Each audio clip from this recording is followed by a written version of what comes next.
All right, guys, Greg Holle here again with the Fort Worth Texans. Just wanted to touch on a couple things, not only that we do on the lesson side, but as well with our teams. Our second camp here in the series is going to be, really high volume on the fielding side, getting guys reps, making sure we're, putting what we're teaching into action and making sure the guys actually understand it rather than just look at us and give us, shake their head and go on and on. Okay.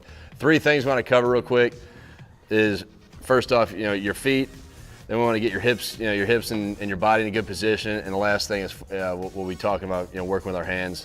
So as far as, when I mentioned number 1 being our feet, anytime the ball's being thrown, okay, guys can check out when they're waiting on the pitch to be thrown or in between pitches. But the one thing we want to do when the pitcher comes set on the rubber, so basically he's getting ready to make a pitch, we're no longer hanging out. Now we're getting ready to play defense, okay? You'll see Jimmy coming up here, stepping in on the ball. We want to anticipate a little bit because when the ball's hit, our first step can't be us with our feet stuck in cement like he just did. If we need to drop step, we need to go side to side, we got to have ourselves in a good spot to do that. So we'll make sure we cover that, as one of our main points, okay? There's gonna be a lot of other stuff covered, but in this video, I want to keep it somewhat short.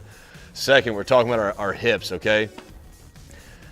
No way you can move fast or move in an athletic position, I don't care what sport it is, if we're standing upright, okay? Same thing, so if he's walking in on a pitch right here, first thing he's gonna do, he wants to sink his hips down, we gotta get to the level of the ball.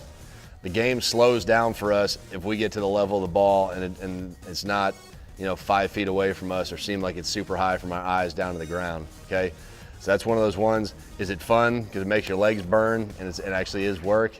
No, that's another one. If you want to get to the point where the other stuff comes to a head, those first 2 things are huge. We got to get our feet there, and then in the second thing, we got to sink our hips down to now where we get ourselves in a good spot, which is going to lead to third point.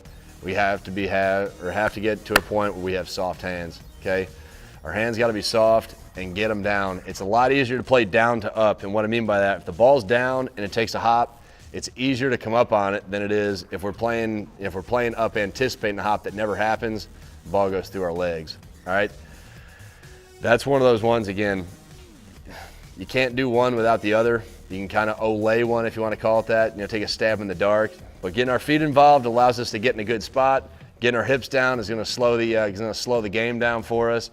And then our hands, soft hands, funneling the ball in. We're not stabbing at anything, really soft, try to bring it into your body so then our feet can set up our next throw. And guys, again, I know I touched on it. We had a lot of success with our previous hitting camp, by keeping the numbers of what we did. We're capping it off at 20 kids, okay? Break it up per age group. We're not going to have super young kids fielding with older kids. We're going to get these guys in similar groups. But no, the point that I really liked with our first camp was, through having it in a smaller environment, the coaches can interact.